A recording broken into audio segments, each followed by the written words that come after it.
Hello दोस्तों, आप सभी का हमारे यूट्यूब चैनल पर स्वागत है। दोस्तों आज वीडियो में बात करेंगे आपका कार्य शक्ति और ऊर्जा पर आधारित आपके कुछ सवाल सॉल्व करेंगे न्यूमेरिकल, जिनको बोलते हैं आपके हिंदी में आंकिक प्रश्न, जो कि आपके आने वाले एग्जाम ग्रुप डी के लिए इंपॉर्टेंट रहेंगे। ठीक है, क्योंकि दोस्तों आपके ग्रुप डी में फिजिक्स और केमिस्ट्री से मिला के 4 से 5 क्वेश्चन कम से कम आपके पूछे जाते हैं न्यूमेरिकल। ठीक है, तो इसलिए इस वीडियो को शुरू से आगे तक जरूर देखें। तो चलिए शुरू करते हैं आज का वीडियो। और दोस्तों अगर हमारा वीडियो पहली बार देख रहे हैं तो हमारे चैनल को सब्सक्राइब करना ना भूलें, क्योंकि यहाँ पर लगातार आपको मैथ, रीजनिंग, जीके, जीएस के वीडियो मिलते रहते हैं। तो दोस्तों पहले बताना चाहूँगा आपको कि इससे पहले हमने अपने चैनल पर 4 वीडियो अपलोड कर दिए हैं। ठीक है, न्यूमेरिकल के कौन कौन से, एक तो आपका किया था प्रकाश वाले 2 वीडियोस के अपलोड किए गए थे, जिसमें आपका पूरा चैप्टर इसमें कंप्लीट करा दिया। और दूसरा दोस्तों आप किया था आपका गति के नियम, यानी गति के समीकरण जो होते हैं आपके 3, उन पर आधारित सवाल। और दोस्तों इसके भी हमने 2 वीडियो आपके अपलोड किए हैं। और तीसरा चैप्टर आपका कार्य शक्ति और ऊर्जा, इसका आपका पहला वीडियो है, कार्य शक्ति और आपका ऊर्जा। और दोस्तों कुल मिला के इसको आपको 3 वीडियो प्रोवाइड कराए जाएंगे, यानी 3 वीडियो में आपका पूरा चैप्टर इसमें कंप्लीट हो जाएगा। ठीक है, तो चलिए शुरू करते हैं आज का वीडियो। तो दोस्तों पहले बात करते हैं हम कार्य की, यानी कि वर्क। तो पहले दोस्तों इसके हम कुछ फॉर्मूला देख लेते हैं, उसके बाद इसके हम क्वेश्चन सॉल्व करेंगे। तो देखिए दोस्तों कार्य का जो फॉर्मूला क्या होता है आपका, एक तो दोस्तों होता है आपका कार्य का W बराबर F into S into cos theta. एक फॉर्मूला दोस्तों आपका ये बनता है यहाँ से कार्य का। ठीक है, अब देखिए यहाँ पे आपका F क्या है, F दोस्तों आपका बल है। ठीक है, S आपका विस्थापन है, और साथ ही W क्या है आपका, W आपका कार्य है। और थीटा दोस्तों क्या है यहाँ पे आपका, जो दोस्तों थीटा है ये आपका F और S के बीच का कोण है, F S के बीच का कोण। ठीक है, जैसे कि मान लीजिए आपका S हो गया, यहाँ पे इसके बीच का कोण आपका थीटा है, और ये आपका इधर आपका बल लगा हुआ है F। ठीक है, तो ये आपका हो गया। और देखिए दोस्तों अगर जब आपकी डायरेक्शन सेम हो बल और S की, तो इसमें आपका थीटा क्या होता है, थीटा इस समय आपको दोस्तों 0 होता है जब इनकी डायरेक्शन आपकी सेम हो। ठीक है, इस चीज़ का आपको ध्यान रखना है। तो थीटा 0 होगा तो ये कॉस थीटा क्या हो जाएगा आपका, कॉस 0 क्या होता है आपका, कॉस 0 आपको होता है 1 के बराबर। तो दोस्तों इस केस में आपका W हो जाएगा आपका F गुणा S। ठीक है, ये चीज़ आपको ध्यान रखनी है जब आपकी बल और आपकी विस्थापन दिशा जो आपकी सेम हो। अगर इनकी दिशा आपकी चेंज हो, जैसे बल दिशा ये आपकी और S की दिशा आपकी इस तरह से हो, या कह सकते हो ये आपकी बल की दिशा है और ये दिशा आपकी विस्थापन की है, तो उस केस में क्या होता है, तो दोस्तों उस केस में आपको जो थीटा होता है वो आपको हो जाता है 180। और जब आपका लंबवत हो तो क्या होगा, आपका थीटा बराबर 90 हो जाएगा। ठीक है, इतना आपको समझना है। अब देखिए दोस्तों बात करते हैं कार्य के मात्रक क्या होते हैं, क्योंकि अगर दोस्तों बहुत लोग मात्रक में बहुत कन्फ्यूज होते हैं। ठीक है, और कभी कभी एग्जाम में आपके सीधे मात्रक भी पूछे जाते हैं, कार्य का SI मात्रक क्या है, सीधे मात्रक क्या है। तो देखिए दोस्तों कार्य का जो आपका SI मात्रक होता है वो क्या होता है, वो होता है आपका न्यूटन मीटर। ठीक है, और इसको आप लिख सकते हो किलोग्राम मीटर पर सेकंड स्क्वायर गुणा आपका मीटर। ठीक है, तो न्यूटन को लिख सकते हैं हम किलोग्राम मीटर पर सेकंड स्क्वायर इंटू मीटर। तो देखिए दोस्तों अभी आपका क्या बन जाएगा, ये दोस्तों आपका बन जाएगा kg into metre square upon में सेकंड स्क्वायर। तो दोस्तों इसको हम बोलते हैं जूल, यानी कि आप कह सकते हो कार्य का मात्रक आपका जूल हो जाएगा। और दोस्तों एक चीज़ ध्यान रखनी है आपको, कार्य और आपका ऊर्जा का मात्रक जो आपका सेम होता है। ठीक है, ये तो आपको होगा कार्य का SI मात्रक। अब बात करें सीजीएस मात्रक की, तो क्या होता है सीधे पद्धति में, तो दोस्तों ये आपको होता है अर्घ। ठीक है, और 1 जूल दोस्तों 1 जूल बराबर आपको होते हैं 10 की घात 7 अर्घ। ये क्वेश्चन भी आपको कई बार एग्जाम में पूछा गया है। ठीक है, कि 1 जूल बराबर कितने अर्घ होते हैं, तो 10 की घात 7 अर्घ होते हैं। ये दोस्तों आपका पूरा होगा कार्य के बारे में। अब दोस्तों यहाँ पे आपको कुछ चीज़ पॉइंट ध्यान रखना है कि जो आपका कार्य है वो आपका विस्थापन पर डिपेंड करता है। अगर आपका S का मान 0 होगा तो आपका W का मान भी 0 हो जाएगा। देखिए कैसे होगा, देखिए दोस्तों बताता हूँ मैं आपको।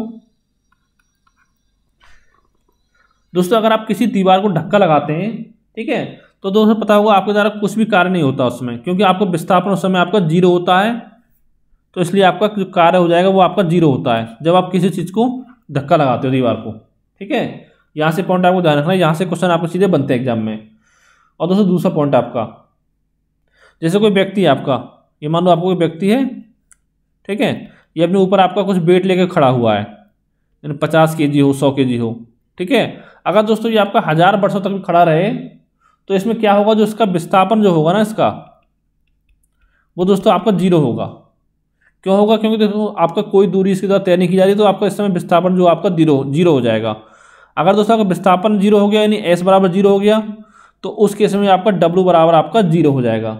ठीक है, और दोस्तों एक कंडीशन आपकी बनती है, अगर मानो कोई व्यक्ति है आपका सीढ़ी पर चढ़ रहा है उस तरह से ऊपर आपका, ठीक है, ये आपकी सीढ़ियाँ हैं, इन पर चढ़ा आप ऊपर, और फिर ऊपर चढ़ के नीचे उतर गया, तो दोस्तों उस केस में आपका विस्थापन 0 होता है, यानी आपका एस बराबर 0 होता है।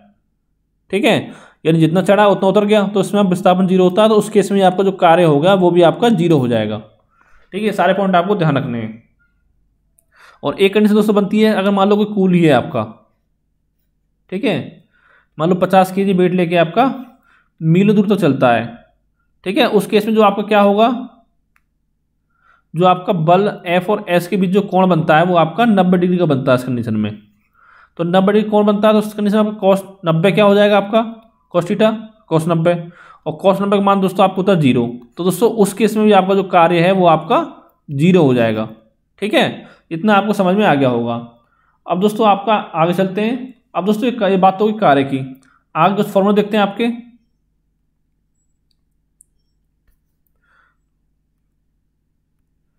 दोस्तों यहाँ पे आपका बल था, तो देखिए आपका बल का जो मात्रक होता है, फॉर्मूला होता है एफ बराबर एम ए होता है। ठीक है, ये आपको पता ही होगा न्यूटन के नियम के अनुसार। ठीक है, तो यहाँ पे एम क्या होता है आपका, एम दोस्तों यहाँ पे आपका द्रव्यमान होता है, और ए आपका होता है त्वरण। ठीक है, ये आपका इतना हो गया। अब दोस्तों बात करते हैं आपका द्रव्यमान ऊर्जा समीकरण की। ये दोस्तों आपने हाई स्कूल में पढ़े होंगे सब, द्रव्यमान ऊर्जा समीकरण। ये जैसे दोस्तों क्या होता है इस केस में आपका E बराबर होता है आपका mc²। ठीक है, E क्या है यहाँ पे आपका, E जो आपका पदार्थ में निहित ऊर्जा है आपकी, पदार्थ में निहित ऊर्जा। तो दोस्तों जब मैं आपको लिखवा रहा हूँ, बता रहा हूँ, उस सबको साथ साथ आप नोट करते रहें। ठीक है, क्योंकि बाद में आपको रिवाइज करने में इसमें आसानी होगी। M में आपका द्रव्यमान ऊपर दे रखा है, और C जो दोस्तों आपका प्रकाश की चाल या प्रकाश का वेग है आपका। तो प्रकाश चाल आपकी कितनी होती है, ये आपकी होती है 3 × 10⁸ मीटर पर सेकंड। ये चीज़ दोस्तों आपको ध्यान रखनी है। ये आपका इतना हो गया। अब दोस्तों बात करते हैं आपकी गतिज ऊर्जा की। गतिज ऊर्जा, तो दोस्तों इसका फॉर्मूला क्या होता है आपका, जो आपकी गतिज ऊर्जा होती है इसको हम के से लिखते हैं, k.E से रिप्रेजेंट करते हैं। ठीक है, ये आपकी होती है 1/2 mv², जहाँ पे m आपका द्रव्यमान है और b आपका क्या है, b आपका वेग है। ठीक है, आप देखिए दोस्तों आपसे पूछता है कि संवेग उसमें बताइए। जो आपका संवेग होता है तो p बराबर दोस्तों आपको होता है mv। ठीक है, यहाँ पे जो p है आपका संवेग है, और v क्या है आपका वेग है। आप देखिए दोस्तों यहाँ पे, यहाँ से देखिए m का मान यहाँ रख देंगे तो आपका क्या निकल के आ जाएगा, फिर आपका गतिज ऊर्जा और संवेग में आपका संबंध निकल के आ जाएगा। देखिए तो यहाँ पे क्या हो जाएगा, m बराबर क्या हो जाएगा p/v, यहाँ पर रख दीजिए आप। तो 1/2 गुणा आपका p/v गुणा आपका v²। देखिए v से काटेंगे, एक भी कट जाएगा, तो क्या होगा आपका, तो जो दोस्तों जो आपको हो जाएगा, एक सेकंड दोस्तों यहाँ रखेंगे हम, b का मान रखते हैं, सॉरी एक सेकंड।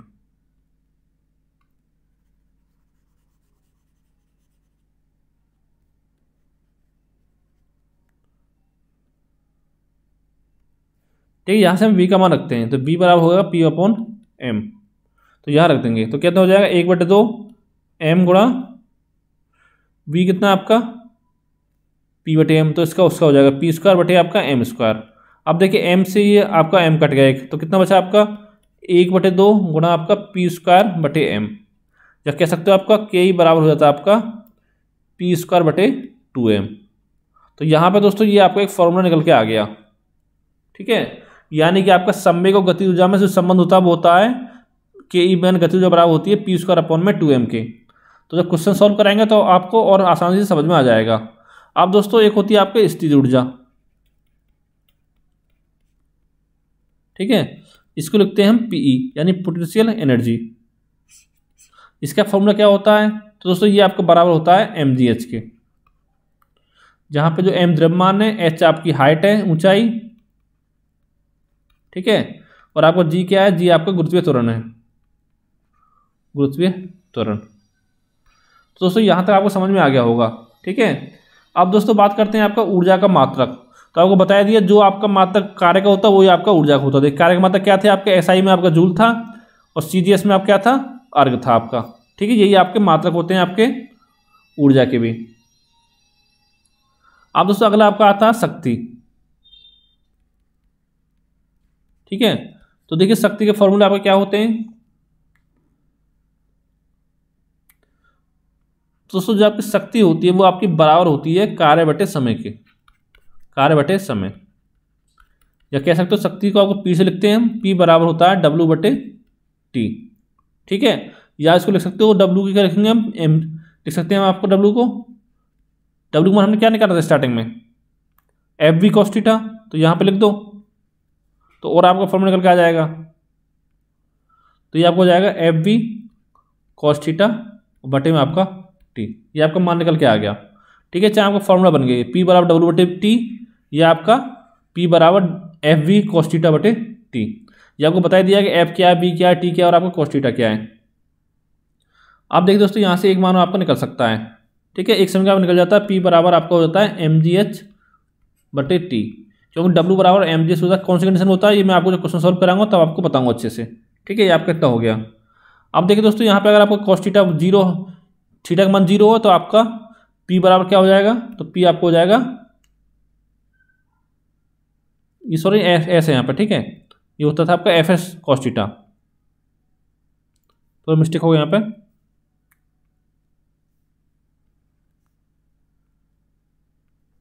ये आपका पी बराबर होगा एफ एस कॉस थीटा, ठीक है। अगर दोस्तों आपका थीटा का मान जीरो है तो कॉस थीटा 1 हो जाएगा, तो पी बराबर क्या हो जाएगा आपका एफ एस अपॉन टी हो जाएगा, ठीक है। एक आपको ये बन जाएगा फॉर्मूला।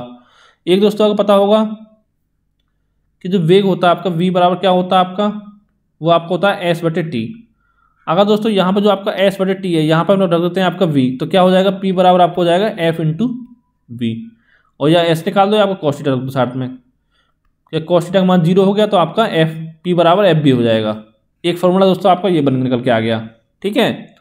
और दोस्तों बात करते हैं शक्ति का मात्रक।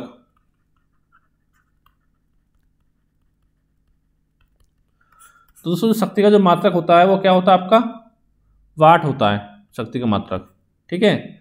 और यहाँ पर दोस्तों आपका संवेग निकाला था हमने पी संवेग, और संवेग का मात्रक क्या होता है आपका, संवेग का मात्रक। तो दोस्तों संवेग का जो मात्रक होता है वो होता है आपका किलोग्राम मीटर पर सेकंड। ये चीज़ आपको ध्यान रखनी है क्योंकि आगे क्वेश्चनों में आपके काम आएगी, ठीक है। संवेग का मात्रक होता है किलोग्राम मीटर पर सेकंड। अब देखिए दोस्तों आपका एक चीज़ और यहाँ पे और बचता है कि वो है आपका आवेग, ठीक है। तो दोस्तों आवेग बराबर जो होता है आपका वो होता है बल गुणा समय के, ठीक है। ये एक फॉर्मूला आपका ये बन गया। तो यहाँ पे बल क्या हो जाएगा आपका एफ है, समय आपका टी हो जाएगा, और इसका मात्रक क्या होता है आवेग का, तो दोस्तों आवेग का मात्रक देखिए बल का मात्रक क्या होता है न्यूटन होता है, न्यूटन एन हो गया, समय का होता है सेकंड होता है, तो एन गुणा एस एन सेकंड हो गया, ठीक है, न्यूटन सेकंड, या इसको लिख सकते हो किलोग्राम मीटर पर सेकंड, ठीक है। ये भी आपका एक मात्रक होता है इसका। तो उम्मीद करता हूँ सब आपके फॉर्मूले समझ में आ गए होंगे। और दोस्तों एक चीज़ आपको ध्यान रखनी है कि एक आपका हॉर्स पावर जो होता है वो आपका 746 वाट के बराबर होता है, और वाट किसका मात्रक था आपका शक्ति का, ठीक है। एचपी भी आपका शक्ति का मात्रक हो जाएगा, हॉर्स पावर। अब दोस्तों यहाँ से हम आपके क्वेश्चन सॉल्व करते हैं जो कि आपके एग्जाम में पूछे जाएंगे। यहाँ से ध्यान रखो दोस्तों आपको 3 वीडियो से मिला के आपको एक क्वेश्चन कम से कम मिल जाएगा एग्जाम में, ठीक है। इसलिए इस वीडियो को थोड़ा अच्छे से देखें। चलिए अब आपके क्वेश्चन सॉल्व करते हैं। दे रखा है आपका कि अगर किसी वस्तु पर 50 न्यूटन का एक बल क्षैतिज रूप से 30 डिग्री के कोण पर आरोपित होता है और वह वस्तु क्षैतिज में 5 मीटर विस्थापित होती है, तो आपको जो किया गया कार्य है वो आपका क्या होगा, ये आपको निकालना है यहाँ पे। तो देखिए दोस्तों कैसे निकालें, जैसे मान लेते हैं आपकी वस्तु है, ठीक है, ये यहाँ 50 न्यूटन का बल लग रहा है, इस तरह से लग रहा है आपको बल, ये आपको हो गया 50 न्यूटन का, ठीक है। और 36 पे आपको 30 डिग्री कोण बना रहा है, ये आपका कोण हो गया 30 डिग्री। और वस्तु जो आपका क्षैतिज में ही 5 मीटर विस्थापित होती है, 5 मीटर। ठीक है, ये आपके स्तर से हो गया यहाँ पे। अब पूछा कि आपसे कार्य पूछा डब्लू, तो दोस्तों यहाँ पे देखिए एफ दे रखा कितना 50 न्यूटन, थीटा दे रखा आपका 30 डिग्री, और आपका क्या दे रखा एस दे रखा आपका 5 मीटर। तो दोस्तों ये आपको एग्जाम में नहीं बनाया, ये केवल मैंने आपको समझाने के लिए बताया है। ठीक है, तो यहाँ पे फॉर्मूला लगा देंगे आपको, डब्लू बराबर एफ एस कॉस थीटा।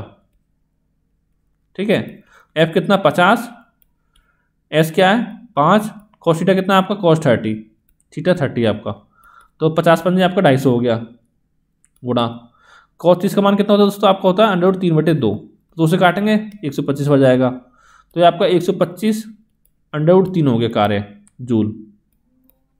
इसको आगे और सॉल्व कर सकते हो, ये आपको हो जाएगा 5/15 जूल। ठीक है, यही आपका आंसर है। अगला क्वेश्चन देखते हैं कि अगर किसी वस्तु पर 20 न्यूटन का बल आरोपित किया जाता है और वह वस्तु बल की दिशा में 5 मीटर विस्थापित होती है, तो किया गया कार्य आपका क्या होगा। देखिए आपकी वस्तु है, इस पर देखिए ये मानो बल लग रहा है आपका 20 न्यूटन का, और वस्तु बल की दिशा में 5 मीटर विस्थापित होती है, बल इधर लग रहा है तो आपका विस्थापन भी इधर साइड में होगा, यानी कि आपका ऐसा हो गया 5 मीटर। अब देखिए दोस्तों आप ये आपको ध्यान रखना है कि विस्थापन आपका जो आपका बल लग रहा है बल की दिशा में, तो इस केस में क्या होगा आपका थीटा बराबर आपका 0 हो जाएगा।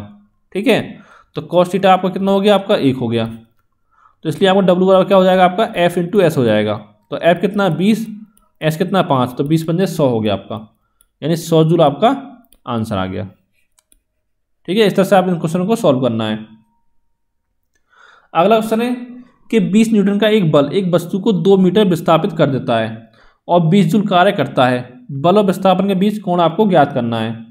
तो एफ बराबर कितना है 20 न्यूटन, एस बराबर 2 मीटर, और डब्ल्यू बराबर आपको निकालना है, दे रखा है 20 जूल कार्य करता है। ठीक है, 20 जूल हो गया, और निकालना क्या आपको थीटा निकालना है, थीटा बराबर आपका क्या होगा, तो लगा देंगे फॉर्मूला कि डब्ल्यू बराबर F S cos theta, W कितना 20, एफ कितना 20, एस कितना 2 गुणा आपका कॉस थीटा। ये देखिए दोनों कट जाएगा आपस में, तो इधर जाएगा तो आपको जाएगा 1/2 बराबर कॉस थीटा। तो ये आपको जाएगा कॉस थीटा बराबर 1/2 किसका मान होता है दोस्तों आपका कॉस थीटा में, ये आपको होता है कॉस 60 का मान। ठीक है, तो देखिए यहाँ से आपको थीटा बराबर कितना आ गया 60 आ गया, और यही दोस्तों आपका आंसर है। आगे चलते हैं। अगला क्वेश्चन है यदि एक हवाई जहाज 400 मीटर की दूरी तय करता है और किया गया कार्य आपका 2000 जूल है, तो बल ज्ञात कीजिए। दोस्तों ये आपको जे लिखा है या इसका मतलब आपका जूल है। ठीक है, ये ध्यान रखना आपको, और एग्जाम में आपको ऐसा देखने को मिल सकता है लिखा हुआ। तो देखिए यहाँ पे आपका एस कितना है आपका 400 मीटर, डब्ल्यू कितना है आपका 2000 जूल। ठीक है, निकालना क्या आपको बल निकालना है, तो इस केस में हम क्या मानेंगे आपका थीटा बराबर आपका 0 मानेंगे, तो यानी डब्ल्यू बराबर आपका हो जाएगा एफ एस। तो डब्ल्यू 2000 बराबर एफ कितना निकालना है, एस कितना है 400, तो 400 पंजे 5 हो जाएगा, तो बल आपका आ गया 5 न्यूटन। ये आपका आंसर हो गया। ठीक है दोस्तों, केवल आपका फॉर्मूला लगाना है और इसमें आपको कुछ नहीं करना है, बहुत ही आसान क्वेश्चन है। अगला है कि 20 केजी वजन वाले सूटकेस को उठाकर एक प्लेटफॉर्म पर खड़ा यात्री द्वारा किया गया कार्य है। तो दोस्तों बताया था आपको कि अगर कोई वजन उठाकर आपका इंसान खड़ा हो रहा है तो उस केस में क्या होता है आपको जो विस्थापन होता है, यानी कि एस बराबर केस में आपका 0 हो जाता है। जब दोस्तों आपका एस बराबर 0 तो डब्ल्यू बराबर क्या हो जाएगा आपका एस गुणा कॉस थीटा होता है।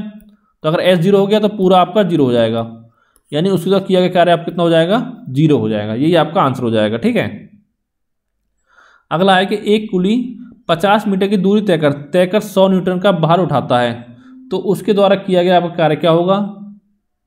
ठीक है, ये आपको ज्ञात करना है। तो दोस्तों बताया था इस केस में आपका कंडीशन में क्या होगा आपका कि डब्ल्यू बराबर आपका एफ एस होता है इंटू कॉस थीटा। तो दोस्तों इस कंडीशन में क्या होता है थीटा का मान जो होता है आपका 90 डिग्री हो जाता है। ठीक है, तो जब आपका थीटा का मान 90 डिग्री हो जाएगा तो उसमें क्या हो जाएगा आपका कॉस थीटा आपका 90, तो कॉस थीटा कितना हो जाएगा आपका कॉस 90 बराबर 0 हो जाएगा, तो यानी कि डब्ल्यू बराबर भी आपका 0 हो जाएगा। इसमें भी आपका आंसर 0 आ गया। आगे चलते हैं कि एक लड़का जो आपका 8 केजी की स्कूल बैग को 40 सेकंड तक पकड़ता है, तो उसके द्वारा किए गए कार्य की आपको गणना करनी है। तो क्या कार्य होगा। अब देखिए दोस्तों, चाहे आपका 8 kg हो चाहे 80 kg हो वजन को, ठीक है, अगर आप पकड़ के खड़े हुए हो तो उस केस में आपको जो विस्थापन होता है वो आपका 0 हो जाता है, 0। तो विस्थापन 0, तो यानी W बराबर आपका Fs cos थीटा होता है, तो यानी कि W बराबर ये आपका 0 हो जाएगा, ठीक है, यही आपका आंसर है। तो दोस्तों इस टाइप क्वेश्चन आपके एग्जाम में ज़्यादा पूछ जाते हैं, इनको थोड़ा ध्यान से करना है आपको। अगला है कि अगर किसी वस्तु का वेग 2 गुना कर दिया जाए तो गतिज ऊर्जा आपकी कितनी गुनी हो जाएगी। तो देखिए दोस्तों, बताया था आपको गतिज ऊर्जा का फॉर्मूला क्या था आपका, के बराबर आपका 1/2 mv²। अगर दोस्तों इसको आपको फॉर्मूला से करो तो आप थोड़ा लंबा हो जाएगा, और इसके मैं 2 तरीके बताऊंगा, एक बार फॉर्मूला, फिर आपको बताऊंगा इसकी शॉर्ट ट्रिक कैसे करोगे, ठीक है। पहले करते हैं फॉर्मूले से। तो के बराबर 1/2 mv² दे रखा है आपका, ये मान समीकरण 1 आपका, ठीक है। दे रखा है कि वस्तु का वेग जो दुगना कर दी जाए, तो यानी कि ke1 मान लेते हैं इसको हम, तो 1/2 गुणा आपका m, ये वेग यहाँ v था, यहाँ मान लो 2 गुना हो गया, तो कितना हो जाएगा 2v हो जाएगा, तो पूरा इसका स्क्वायर हो गया। तो कितना हो जाएगा, खोलेंगे इसको, ये आपको हो जाएगा 1/2 गुणा m गुणा आपका 4v²। अब देखिए दोस्तों, इसको हम समीकरण 1 से कंपेयर करेंगे, देखिए कि आगे क्या हो जाएगा आपका, 1/2, ये 4 को हम बाहर ले आएंगे इधर, ठीक है, इस तरह से करते हैं, इसको हम थोड़ा ऐसे लिखते हैं कि 4 जो है इसको हम इधर ले आते हैं, तो 4 गुना हो जाएगा आपका 1/2 mv²। आप देखिए दोस्तों, ये 1/2 mv² क्या है आपका, ये जो ऊपर दे रखा है, ठीक है, ये आपका 1/2 mv², ये आपका के हो गया, तो यानी ke1 आपका क्या हो गया, 4 × ke हो गया। तो देखिए दोस्तों, यहाँ बच्चे क्या करते हैं, यहाँ पे आपका 4 आपको दे रखा होगा, 4 गुना हो जाएगा, तो आंसर में आगे चले जाते हैं, नहीं क्वेश्चन गलत है। आपको पहले क्वेश्चन की लैंग्वेज समझनी है कि क्वेश्चन पूछ क्या रहा है। तो इसमें पूछा है गतिज ऊर्जा कितनी गुनी बढ़ जाएगी। अगर पूछता है आपको गतिज ऊर्जा कितने गुना हो जाएगी, तो हम 4 इसको आंसर मार देते हैं, 4 गुना हो जाएगी। जब पूछा गया कितनी गुना बढ़ जाएगी, यानी देखिए यहाँ दोस्तों कितने गुना थी, पहले आपकी स्टार्टिंग में 1 गुना थी, फिर आपकी 4 गुना हो गई, तो कितने गुना बढ़ गई आपकी, 1 से 4 होगी, तो आपकी 3 गुना बढ़ गई, 3 गुना। यही दोस्तों यहाँ पे आपका आंसर हो जाएगा, ठीक है। अगला क्वेश्चन देखते हैं कि अगर किसी वस्तु के संवेग में 10% की वृद्धि कर दी जाए तो उसकी गतिज ऊर्जा में आपके कितने % का बदलाव होगा। तो देखिए इसको हम कैसे करेंगे, एक तो दोस्तों आपका फॉर्मूला बेस है करना है, ठीक है, कि जो आपका फॉर्मूला क्या होता है आपका, के बराबर होता है p²/2m, ठीक है। इस फॉर्मूला यूज कर लो तो आपका आंसर निकल जाएगा। लेकिन दोस्तों यहाँ पे आपको कम से कम 1 मिनट का समय लगेगा, इसका मैं आपको दूसरे तरीका बताऊंगा, पहले इस तरीके को समझ लेते हैं। तो मान लेते हैं स्टार्टिंग में आपकी कितनी थी गतिज ऊर्जा, ke1 थी, ठीक है। तो ऊपर आपका दे रखा है कि आपका जो संवेग है 10% की वृद्धि हो जाती है, यानी दोस्तों मान लो पहले आपका 100 रहा होगा संवेग, स्टार्टिंग में मान लेते हैं 100, तो 100 का स्क्वायर हो गया ऊपर बटे 2m, ठीक है, समीकरण आपकी 1 हो गई। अब मान लो बाद में क्या हो गया आपका, इसमें 10% की वृद्धि हो गई, तो 100 से कितना हो गया 10% ज़्यादा, तो आपका हो गया 110%, यानी 110 हो गया 2m, इसका आपका स्क्वायर हो जाएगा, ठीक है। ये आपकी समीकरण 2 बन गई। अब देखिए दोस्तों, जो मैंने आपको मैथ पढ़ाया था, परसेंटेज में बताया था कि परसेंटेज बदलाव आपका क्या होता है, ठीक है। तो क्या करते हैं हम, पहले लिखते हैं हम आपके अंतिम वस्तु, अंतिम जो बदलाव है आपका, यानी कि अंतिम माइनस का प्रारंभिक बदलाव, और बटे में आपका प्रारंभिक, और गुणा करते हैं आपका 100 का, ठीक है। तो देखिए यहाँ पर रख दो मान आपका अंतिम कितना, 110 का स्क्वायर बटे 2m माइनस के 100 का स्क्वायर बटे आपका 2m, और बटे में पूरे में आपका 100 का स्क्वायर, और बटे में आपका 2m। तो देखिए दोस्तों, अगर हम ऊपर 2m कॉमन लेंगे तो देखिए 2m से 2m ये कट जाएगा आपका, ठीक है, गुणा आपका 100 इधर, कितना हो गया आपका 110 का 100 कितना होता है आपका 121 11 का स्क्वायर, और 0 का आप 2 0 लगा देंगे, माइनस के आपका हो जाएगा 4 0, ठीक है, बटे आपका 4 × 100। आप देखिए 2 0 से आपके 2 0 कट गई, तो नीचे आपका 100 बचा, ऊपर कितना हो गया आपका, ये बचेगा आपका 2100, और बटे आपके 100, 2 0 से काट देंगे तो आपका हो गया 21, यानी कि आपका 21% का इसमें बदलाव हो जाएगा गतिज ऊर्जा में। ये दोस्तों आपका आंसर है। चाहे तो दोस्तों आप इस तरह से कर सकते हो, या इसका एक तरीका मैं आपको और बताता हूँ, उससे कर सकते हो। वो तरीका क्या है आपका दोस्तों, जब मैंने आपको बताया था मेथड सेकेंडरी वाला, जब पढ़ाया था आपको क्या परसेंटेज, उसमें बताया था कि जैसे आपको गतिज ऊर्जा में परसेंट बदलाव क्या होगा, परसेंट बदलाव, बराबर। तो दोस्तों वहाँ बताया जैसे कोई आपका आयत है, ठीक है, कि आयत की लंबाई 10% बढ़ जाती है तो चौड़ाई आपकी 5% घट जाती है, तो आपका उसके क्षेत्रफल में कितना परिवर्तन हो जाएगा। तो उसमें क्या करते थे हम, ये करते थे एक्स प्लस के एक्स इंटू एक्स अपॉन 100 करते थे, ठीक है। यहाँ पर दोस्तों वहाँ करते थे हम by, x plus by plus x into by upon 100। लेकिन दोस्तों यहाँ पे वैल्यू आपकी समान है, ठीक है, तो यहाँ पे आपका दोनों जगह एक्स लेना पड़ेगा। तो ये दोस्तों बराबर हो जाएगा आपका 2x प्लस के एक्स स्क्वायर अपॉन में 100 के।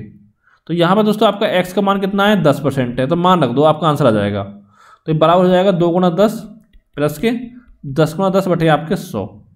तो 100 से 100 कट जाएगा एक बार, तो कितना होगा 20 और 21% हो गया। देखिए अगर आप यहाँ से निकालोगे तो 5 से 10 सेकंड में आप आराम से इसको सॉल्व कर लोगे, ठीक है। अगला क्वेश्चन देखते हैं कि अगर किसी वस्तु की गतिज ऊर्जा में 44% की वृद्धि हो जाए तो उसके संवेग में कितना बदलाव होगा। अब देखिए यहाँ पे आपका संवेग पूछा है, गतिज ऊर्जा में परिवर्तन दे रखा है। यहाँ पे देखिए दोस्तों, यानी कि इसका मान आपका दिया हुआ है यहाँ पे, तो इसका मान आपको रख देंगे, तो यानी आपको हो जाएगा 44% बराबर, परसेंट तो 44 लिखेंगे, ठीक है, परसेंट आपको कट जाएगा सब आपस में मिलके, तो ये आपको हो जाएगा 44, कि 44 बराबर आपको हो जाएगा 2x प्लस के एक्स स्क्वायर अपॉन में 100। अब देखिए 100 की इधर मल्टीप्लाई करेंगे कितना हो जाएगा 200x प्लस के एक्स स्क्वायर बटे में आपका 100। अभी दोस्तों 100 आपके इधर पहुंच जाएगा, तो कितना हो गया 4400 बराबर 200x प्लस के आपका एक्स स्क्वायर, तो ये आपको हो जाएगा एक्स स्क्वायर प्लस के 200x, इसको में ले जाएंगे तो ये हो जाएगा माइनस के 4400, ठीक है, और बराबर दोस्तों आपको हो जाएगा 0। अब दोस्तों यहाँ से हम x का मान निकाल लेंगे, वो ये हमारा आंसर आ जाएगा। तो देखिए कैसे निकालेंगे, मैंने बताया था जब आपको पढ़ाया था द्विघात समीकरण, कि हम 2 से ऐसे फैक्टर करेंगे कि जो आपको गुणा करने में तो आए माइनस के 4400, ठीक है, और आपका जोड़ने पे आए 200, ठीक है। तो आप समझ सकते हो कि जो आपकी बड़ी वैल्यू आएगी वो प्लस आएगी और छोटी आएगी आपकी नेगेटिव आएगी। तो देखिए दोस्तों आपके 200 के फैक्टर 2 ऐसे हो जाएंगे, एक तो हो जाएगा आपका 220 और एक हो जाएगा आपका माइनस के 20। अब देखिए दोनों को मल्टीप्लाई करके कितना आएगा माइनस के 4400, ठीक है, दोनों जोड़ने कितना आएगा आपका 200 आ जाएगा। अब मैंने आपको क्या बताया था, तो कैसे निकालते हैं इसको, कि जो x के सामने जो संख्या मान लो 1 है तो बटे में दोनों का 1 कर दो, ठीक है, इस तरह से आपको हो जाएगा।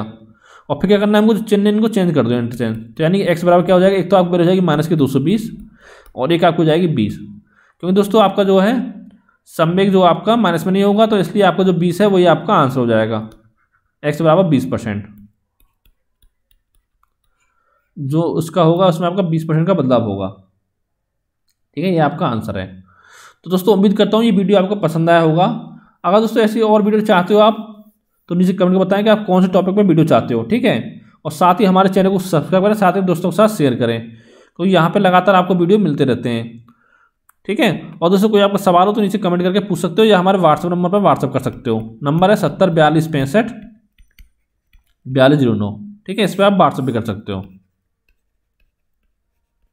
अगर आपको कोई भी सवाल हो ग्रुप डी का एग्जाम जुड़ा हुआ तो पूछ सकते हो, ठीक है, मैथ हो रीजनिंग हो। तो थैंक यू फॉर वॉचिंग।